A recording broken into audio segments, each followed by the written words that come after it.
네, 지난 시간에 이어서 직업병 이어가도록 하죠. VDT 증후군 봅시다. 우리 컴퓨터 단말기를 오랫동안 보면서 일하는 직업에서 오는 우리 직업병이 VDT 증후군인 거죠. 우리 이 VDT 증후군이 온다는 것을 조기 알아볼 수 있는 우리 조기 증상이 있거든요. 그 증상으로는 일단 눈의 증상이 있습니다. 눈에는 안정피로 증상이 있고요. 눈 주위가 아픈 증상을 얘기를 하는 거죠. 두 번째가 우리가 근육계통의 증상으로 근육의 통증이 나타나는데 제일 먼저 나타나는 것이 목이나 어깨예요. 그래서 경경원 증후군 더 심하면은 더 퍼질 수도 있고요. 그 다음에 세 번째가 정신신경계통 장애, 즉 뇌장애가 나타납니다. 그래서 우리가 머리가 아프다던가 초조하다던가 낮 시간 동안에도 피로하다던가 일어날 때도 피로하다던가 이런 정신신경 증상이 있고요.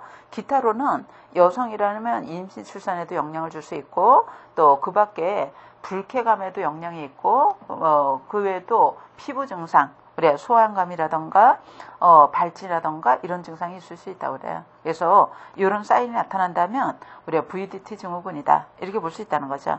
그래 대책은 우리 대부분의 문제가 이 증상에서 다뤄지는 걸 볼 수 있거든요. 그래서 증상 중심으로 보시고 우리 교재에 나와 있는 증상 이외에도 최근에 역학조사를 통해서 그 밖에 여러 가지 증상이 나타나는 거로 우리가 알려져 있습니다.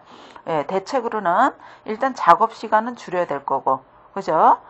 거기다가 우리 화면에서 우리 전자파가 나오는 것을 줄이도록 어떤 그 기기를 개선하는 것 뭐 이런 것도 필요할 거고, 그 밖으로는 여러분들 눈의 피로를 줄이기 위해서는 이 모니터 화면은 환한데 우리 작업 공간이 조명이 어두울 때 이럴 때 조도 차이가 크면은 눈의 피로감이 더 심해지거든요. 그래서 우리가 화면하고 작업 공간하고의 그 조도차를 줄이기 위해서 이 키보드 상에도 즉 작업 환경에도 우리가 300룩스 이상은 유지해야 된다는 거예요. 이 조도 차이가 너무 큰 거는 우리가 바람직하지 않다는 거죠. 그래서 이 대책도 가뿐하게 읽어보시면 좋을 것 같고요. 그 다음에 진폐증으로 넘어갑니다. 진폐증. 여러분들 진폐 이렇게 얘기할 때는 폐에 먼지가 축적됐다는 거잖아요. 뒤에 증이 붙이면 진폐증이니까 먼지가 폐에 축적돼서 임상병리 증상을 나타날 때를 우리가 진폐증이라고 그러는 거예요. 우리가 병리 증상으로 대표적인 것이 이게 이물질이다 보니까 염증 반응이 나타날 수 있고 염증 반응의 결과물로 섬유화가 나타날 수도 있고요. 그 밖으로는 먼지에 따라서 알레르기 반응이 나타날 수도 있고 뭐 이런 여러 가지 임상 현상이 나타날 수 있는데 이런 임상 사인이 나타났을 때를 진폐증이라고 합니다.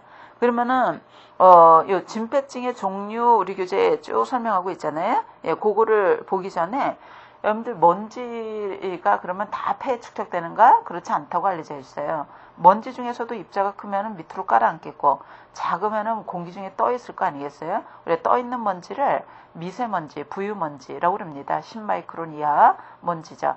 그러니까 진폐증을 유발하는 거는 공기 중에 떠 있는 먼지가 문제가 되기 때문에 우리 미세먼지가 특히 문제가 되는 거고요. 미세먼지 중에서도 폐에 가서 주로 축적되는 것이 0.5에서 5마이크론 사이라고 알려져 있습니다. 그래서 10마이크론 이하 먼지 중에서도 0.5에서 5마이크론 사이가 특히 문제되는 걸로 알려져 있어요. 그러니까 진폐증을 유발하는데 가장 큰 요인은 뭐냐? 먼지의 크기입니다. 크기가 크게 영향을 준다는 것 알아보시고 우리가 먼지의 종류에 따라서 규폐증, 성면폐증, 탄폐증, 면폐증 이런 식으로 이 밖에도 여러 진폐증의 종류가 있어요. 요거는 먼지의 종류에 따라서 분류한다는 거죠. 먼저 규폐증이라는 거 있죠. 요거는 유리규산 먼지가 폐에 축적돼서 병리 증상을 유발할 때를 우리가 규폐증이라고 그러는데 유리규산 먼지는 암석 먼지예요. 그러니까 광부라던가 암석 연마공이라던가 뭐 분쇄공이라던가 이런 사람들하고 관계 있겠죠. 우리 3대 직업병 중에 하나고요.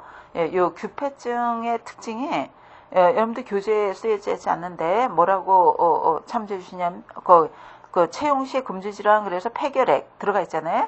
여러분들 요 규폐증 같은 경우에는 특징적인 증상이 대부분 폐결핵을 동반하는 걸로 알려져 있습니다. 유리규산가루가 폐 축적되면은 결핵균에 대한 저항력이 뚝 떨어지는 걸로 알려져 있어요. 그래서 폐결핵을 동반하는 것이 특징이라더라. 이렇게 알아주시고요. 그 다음에 성면폐증. 이건 성면 먼지가 문제가 되는 거죠. 우리가 과거에 성면은 내열성이 강하다 그래서 건축 내장재로 많이 사용됐거든요. 그래서 오늘날에 와서는 오래된 건물 부술 때 또는 이런 오래된 건물과 관련해서 건축업에 종사하는 사람, 이런 사람들이 우리의 성면에 많이 노출되기 때문에 우리의 성면폐증이 올 수 있습니다. 이 성면폐증의 특징은 뭐냐면 이 진폐증 중에서도 발암 가능성이 제일 높아요. 폐암 가능성이 가장 높다는 것. 그리고 우리 교재에 나오지 않았지만 우리가 섬유화도 가장 심각한 거로 알려져 있어요. 우리 폐의 섬유화가 심각하다 보니까 호흡곤란이 가장 심하게 나타나는 진폐증입니다. 그 다음에 탄폐증, 이건 탄가루가 문제가 되기 때문에 광부에서 오는 진폐증이고요.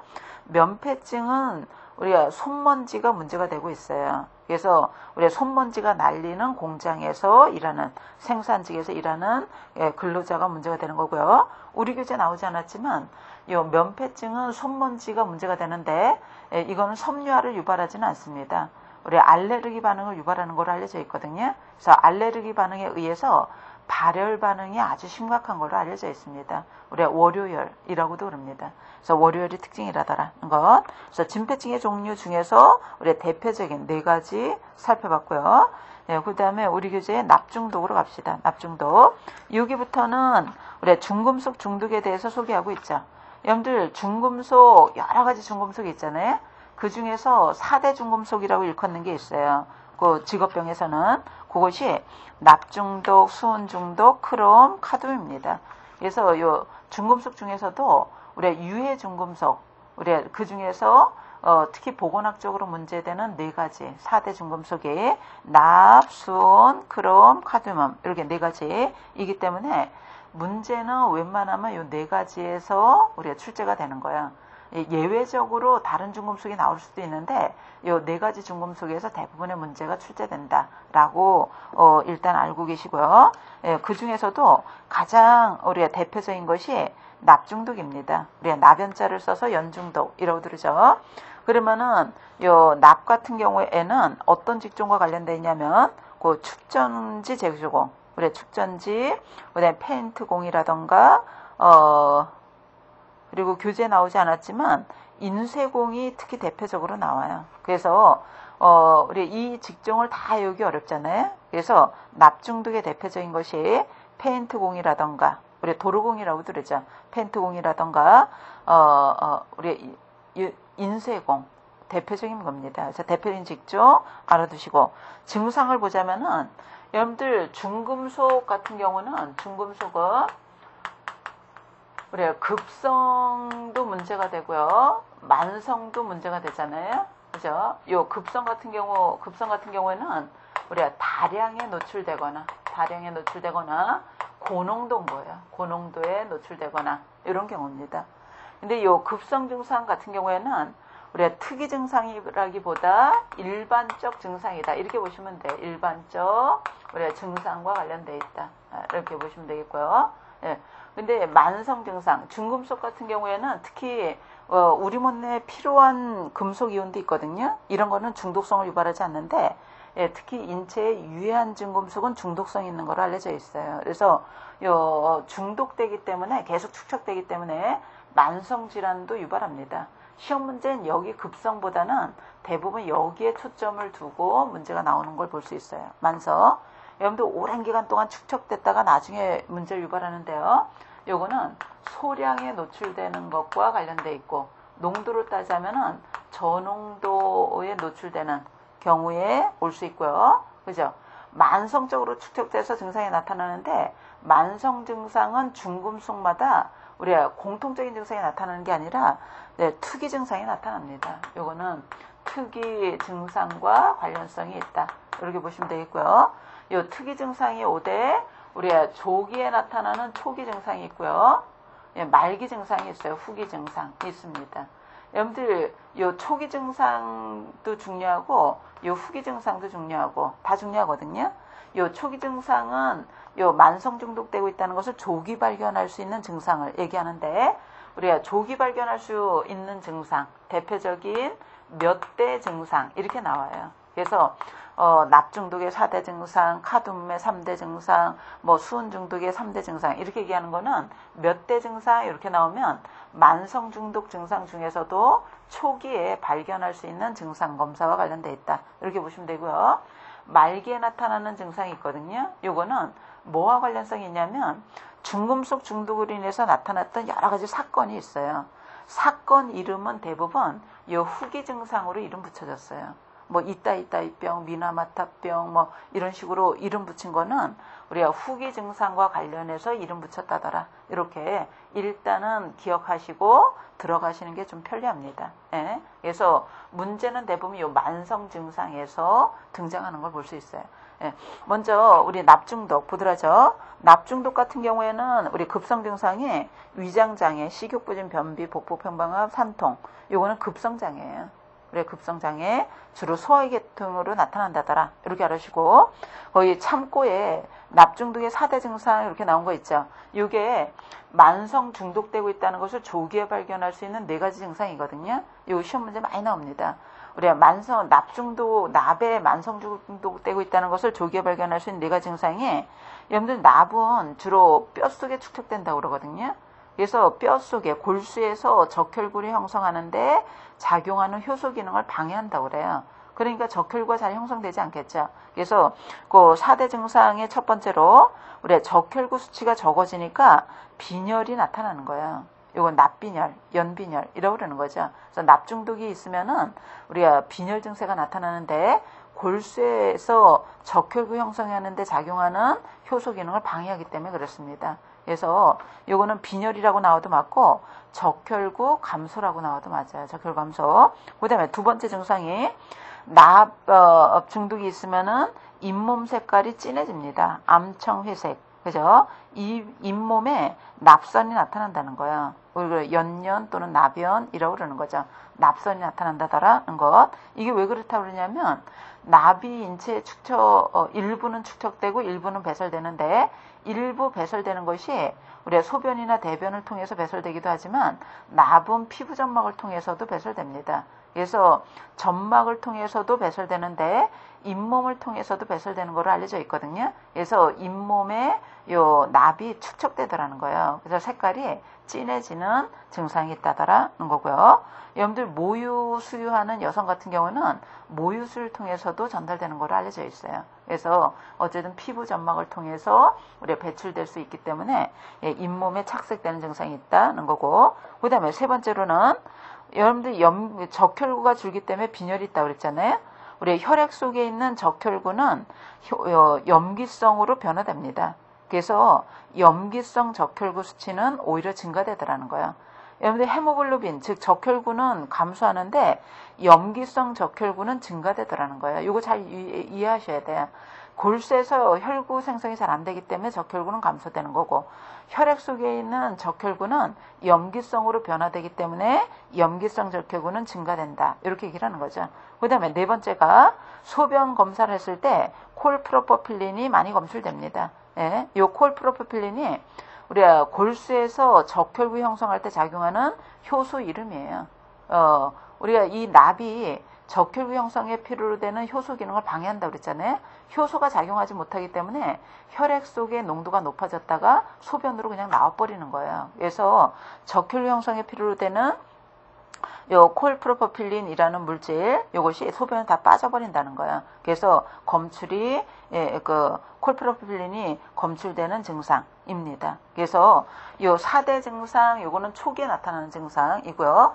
말기로 가면은 어떤 증상이냐면 여러분들 주로 중추신경이에요. 중추신경이나 신경근육계통의 장애, 요거 우리 교재에 신경근육계통의 장애, 중추신경장애에서 나왔는데 요거는 말기입니다. 후기 증상이다는 것 알아두시면 돼요.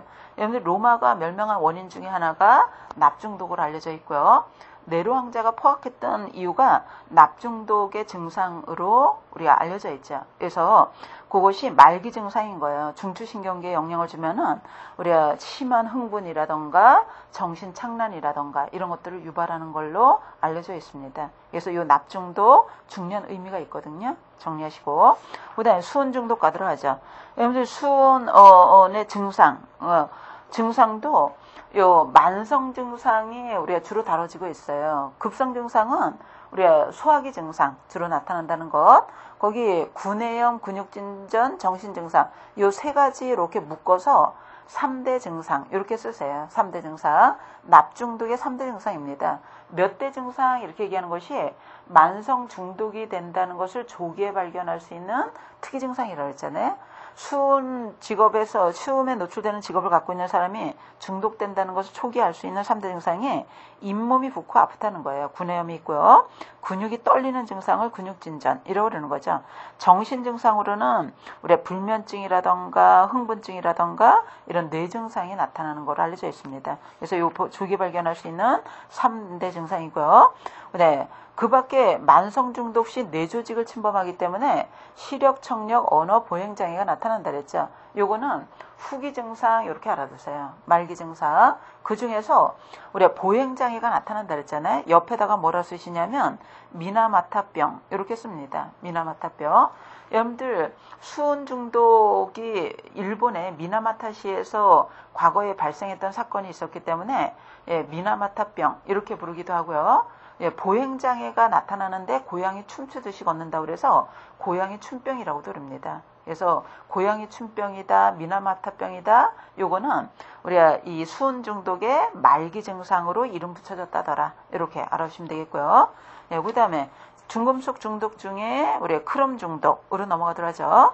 여러분들 크롬 증상에서 급성 증상은 넘어가셔도 돼요. 만성 증상 같은 경우에는 여러분들 크롬은 피부 점막을 자극하는 걸로 알려져 있거든요. 그래서 우리가 주로 요 피부 점막 계통에 영향을 주는 점막 계통에 영향을 주는데 우리가 피부 점막 계통에 영향을 주는데 크롬은 대부분 수증기 형태로 호흡기로 들어옵니다. 그래서 호흡기의 피부 점막이 우리가 초기에는 염증이에요. 자극되니까 염증을 유발하겠죠. 염증이 심해지면 점막이 뜯어져 나가요. 이거를 궤양이라고 그러는 거고, 궤양이 더 심해지면은 구멍이 뚫려버리죠. 이거를 천공이라고 그러는 거죠. 특히 요 크롬 같은 경우에는 호흡기로 들어오다 보니까 비중격이 뚫려버리더라는 거예요. 비중격 천공 같은 거 올 수 있고, 이게 좋아졌다 나빠졌다 계속 반복되면서 암으로 발전합니다. 즉 암은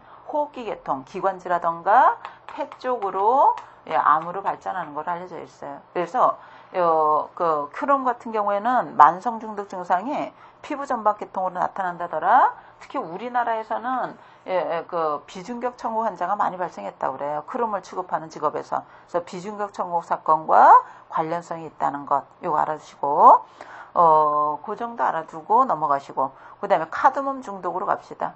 여러분들 카드뮴 중독 같은 경우에는 카드뮴 중독은 카드뮴은 체내 축적이 50에서 70%가 간이나 신장에 축적된다라고 그랬는데요. 우리가 간이나 신장이 아니라 뼈예요, 뼈. 그래서 50% 이상이 뼈 쪽으로 주로 축적되는 거로 우리 알려져 있습니다. 그래서 카드뮴 같은 경우에는 뼈에 특히 그 많은 영향을 주는 거로 알려져 있어요. 여러분들 카드뮴에서는 그 급성 증상 이런 거 잘 다뤄지잖아요. 만성 증상을 보시면 되는데 요 초기 증상으로 나타나는 3대 증상이 있어요. 여러분들 교재에 폐기종, 신장기능장애, 신기능장애, 단백뇨 요 세 가지를 묶어서 3대 증상 이렇게 쓰세요. 요 세 가지가 초기에 발견할 수 있는 3대 증상입니다. 3대 증상이고요. 그래서 폐 쪽이나 신장이나 이런 쪽으로 초기에는 나타나고요. 말기로 후기로 가면은 후기는 주로 뼈 쪽에 축적되다 보니까 카드뮴이 뼈에 축적되면서 칼슘이나 인이 빠져나가는 걸로 알려져 있어요. 빠져나가기 때문에 뼈가 약화됩니다. 그래서 말기 증상으로는 주로 요 후기 증상은 요 카드뮴 같은 경우에는 골격계통으로 증상이 나타나는 걸로 알려져 있어요.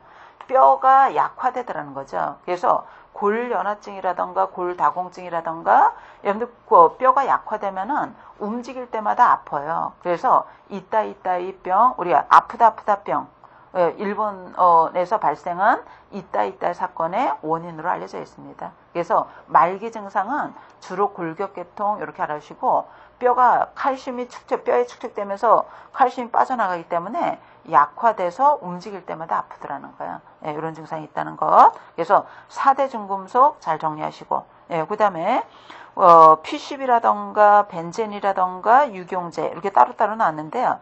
P12, 벤젠, 유경제 다 유경제입니다. 그래서 요거는 유경제로 이제 묶어서 우리가 부르게 될 거예요. 유경제. 여러분들 보충 자료로 들어가 있는 유경제 종류 이렇게 들어가 있는 거 있죠. 이 부분 한번 봅시다. 유경제의 종류에서 나온 부분 있죠. 유기용제, 유기용제 종류에서 나온 거 있잖아요. 그래서 보충 자료로 유기용제 종류 들어간 거 봅시다. 여러분들 유기용제를 분류할 때요. 화학적으로 분류할 수도 있고 법적으로 분류할 수도 있어요. 화학적으로 분류하자면 방향족 탄화수소, 지방족 탄화수소, 알코올류, 에스테류 뭐 이런 식으로 분류합니다. 유기용제를 뭐로도 분류할 수 있냐면 법으로도 분류할 수 있어요. 법으로 분류할 때는 1종, 2종, 3종 이렇게 분류합니다. 1종, 2종, 3종 이렇게 분류하는 거야. 우리 그 보충 자료에 들어가 있는 것이 우리가 유기용제를 화학적으로 분류한 거예요. 화학적으로 우리가 분류하자면 방향족, 지방족 이런 식으로 분류할 수 있는데 분류하는 것 좀 보셔야 돼요. 여러분들 방향족 탄화수소에 들어가는 것이 벤젠, 톨루엔, 크실렌, 스타일렌 이런 것들이 들어가고요. 그 다음에 지방족에 속하는 것이 MBK, EBK, 할로게나탄화수소에는 사염화탄소, 클로로포름, 염화비닐이라던가 P10이라던가 이런 것들이 들어가고요. 대표적인 거는 좀 기억을 해주세요. 근데 알코올류는 공업용 알코올, 메탄올, 소독용 알코올은 이소프로릴 알코올 이런 것들이 들어가고 그 밖에도 이황화탄소 이런 게 대표적입니다. 그래서 대표적인 유기용제는 꼭 기억을 해주셔야 돼. 요거 기억하는데 이거 어떻게 분류하는가 알아두시는데 유기용제 중에서 유기용제의 증상도 중금속하고 비슷해요. 급성이 있고 우리가 만성이 있습니다. 만성이 있어서 여러분들 요 급성 같은 경우에는 우리 중금속에서 마찬가지로 고농도 그죠? 고농도 다량이에요. 다량인데 여기서 나타나는 증상은 일반적인 증상이에요. 일반적 우리가 증상이 나타난다더라. 그래서 유기용제의 급성 증상은 일반적인 증상인데 의식 상실이라던가 우리가 피부 점막 자극이라던가 이런 것들은 공통적인 증상이에요. 공통적인 증상이고 만성 증상 같은 경우는 유기용제 다 나타나는 게 아니에요. 유기용제 중에서도 만성 축적되는 것만 나타납니다. 그래서 유기용제 중에 만성 축적되는 것, 우리 전용도 소량이 계속 축적돼서 나중에 만성 증상을 유발하는데 만성 중독될 수 있는 유기용제 대표적인 것이 우리가 문제가 출제되는 거예요. 문제가 출제돼서 여러분들 그 P12가 어디에 들어간다고 그랬냐면 우리가 유기용제 분류에서 할로게나탄화수소에 들어갔죠. 그죠? 이 할로게나탄화수소에 들어가는 거는 몽땅 다 중독될 수 있는 거로 알려져 있거든요. 요거는 간에 영향을 준다더라. 이렇게 알아주시면 돼요. 우리 특이 증상이 간입니다. 간암이라던가 간경화 이런 거 유발하는 거로 알려져 있고요. 특히 이 할로게나탄화수소 중에서도 우리 교재에 나와 있는 P10이라는 거 있잖아요. 전기절연 물질로 사용되는 P12 유기용제는 피부나 간 쪽으로 영향을 주는데 우리가 일본에서 발생한 가네미유 공장에서 배출한 식용유가 문제가 됐기 때문에 가네미유 사건, 거기다 쓰세요. 가네미유 사건과 관련성이 있는 물질이다. 이 할로게나탄화수소는 간과 관련성이 있다. 이 할로게나탄화수소 중에서도 P12 물질이 우리가 그 영향을 줬던 사건, 가네미유 사건과 관련성이 있는 물질이다. 특별히 더 기억을 해주시고, 그 다음에 유기용제 분류 중에서 방향족계 탄화수소가 있었잖아요. 여러분들 방향족계 탄화수소 중에서는 유일하게 축적되는 게 벤젠으로 알려져 있어요. 그래서 우리 교재에 벤젠 소개하고 있죠. 벤젠이 축적되는데 우리 교재에 중요한 게 좀 빠졌거든요. 이 벤젠은 주로 골수 쪽으로 영향을 주는 거로 알려져 있어요. 그래서 만성 중독 증상은 골수입니다. 골수에 영향을 주니까 빈혈이 오기도 하고요. 빈혈이 오기도 하고, 특히 골수에 문제가 생겨서 빈혈이 오는 거를 재생불능성 빈혈이라고 그러는 거예요. 그리고 우리가 벤젠은 백혈병, 장기간으로 노출되면 우리가 골수성 백혈병을 유발할 수도 있어요. 그래서 골수장애 또는 빈혈 또는 조혈장애라고 그랬대요. 혈구가 만들어지지 않아서 빈혈이 오는 거니까 조혈장애, 백혈병 이런 게 특이 증상이다. 만성 중독은 특이 증상인 거예요. 그래서 이런 증상이 있다더라는 거고, 그 다음에 우리 교재에 그 밖에 그 특이 증상 유발하는 게 소개되지 않았는데, 그 밖에도 여러분들 MBK, EBK 이런 것들이 지방족 탄화수소잖아요. 우리 그 보충 참고 자료에 지방족 탄화수소 같은 경우에는 말초 신경장애를 유발합니다. 신경장애 이렇게 알아주시고, 그 다음에 알코올 중에서는 공업용 알코올인 메탄올만 축적되는 거로 알려져 있어요. 그래서 메탄올 같은 경우에는 특이하게 시신경이에요. 시신경. 그래서 녹내장이라던가 그 다음에 실명 이런 것도 유발하는 거로 알려져 있고요. 그 다음에 우리가 이황화탄소 CS2라고 그러죠. 이황화탄소 같은 경우는 특이 증상이 심장장애입니다. 심장장애를 유발한다더라. 그래서 심장혈관을 통해서 우리 심장의 혈액 공급을 방해하기 때문에 관상동맥 질환을 유발하는 거로 알려져 있어요. 심장장애. 그 밖에 에틸렌, 글리코, 에테르라는 것은 우리 생식장애, 즉 불임증을 유발하는 것으로 알려져 있습니다. 이 밖에도 이제 앞으로 계속 역학조사를 통해서 융이용제 중에서 만성 축적되는 거는 이러이러한 것들을 유발할 수 있더라. 계속 발견되겠죠. 일단은 기본적으로 이 정도는 꼭 알고 계셔야 돼. 알고 계실 것이고요. 우리 교재에 거기 그 응급처치에서 나왔는데, 응급처치는 요거와 관련된 거예요.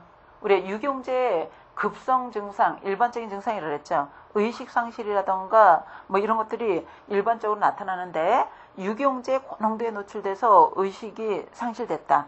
이럴 경우에는 응급처치로 이러이러한 것을 해야 된다는 거죠. 이거는 다 알고 있을 것 같아서 여러분들이 참조해 주시기 바래. 참조해 주시고, 그 다음에 그 밖에 기타 주요 중금속 건강장애에서 표가 나와 있죠. 나와 있는데, 우리가 4대 중금속은 이미 다 봤잖아요. 그래서 그 외에 우리가 중금속 몇 가지만 보자면, 비소 같은 거는 우리가 비중격 천공, 폐암 이런 것도 유발합니다.